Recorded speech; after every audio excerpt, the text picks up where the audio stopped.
We all remember the ice storms that came during the start of this month, causing us to miss school for 4 days. Some of you even had to deal with power outages due to downed trees or power lines. Those closer to the city of Austin are still experiencing power outages, nearly 2 weeks after the storm. Reed Cummins takes a look into how Austin is handling the storms.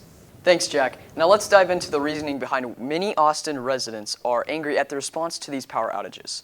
Beginning on January 30th, a severe ice storm crept through central Texas.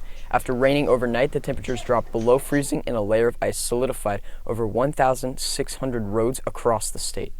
This storm event, leaving so many without heat, light, and with a feeling of insecurity, comes on the heels of Winter Storm Uri and the anxiety and the trauma that we all experienced then. While some were enjoying their days off of school, others, especially those closer to Austin, were left with no power. We lost power, full power. We lost full power for 4 days. And what happened was the week the power went out, Monday we were fine. And then overnight at around, I think it was 2 in the morning, we lost complete power and couldn't use anything. During the climax of the storm, nearly 265,000 Austin Energy customers were left powerless.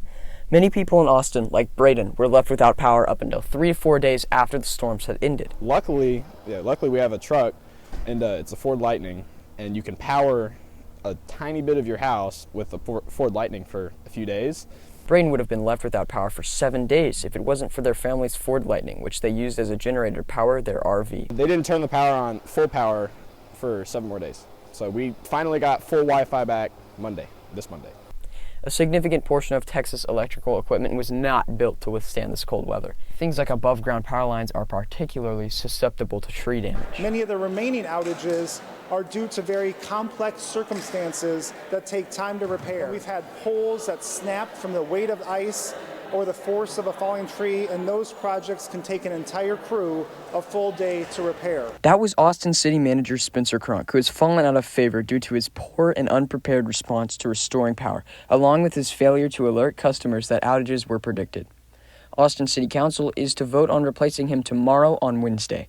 Austin Energy has publicly admitted that they were caught off guard by the impact of the storm. They were pretty understaffed from what I could tell. All the workers that came to our place, they kept saying how overworked they were. And just if they can figure out a way to make it more efficient, I'd be happy. I'm not upset because hopefully by today, a majority of the power outages should be restored throughout the state. So Reed, how many people in total lost power? So in total, I think there's about like 500 or under 500,000 people who lost power, but consecutively there was about 170,000 power outages or customers that lost power at the same time. Gotcha. And are there still people that still don't have power? Yes, there's about 36 outages throughout Austin, so that's like about 100 people without power still today, but hopefully that will be restored Crazy. It's like in the next 2 week. whole weeks. That's insane. Yeah.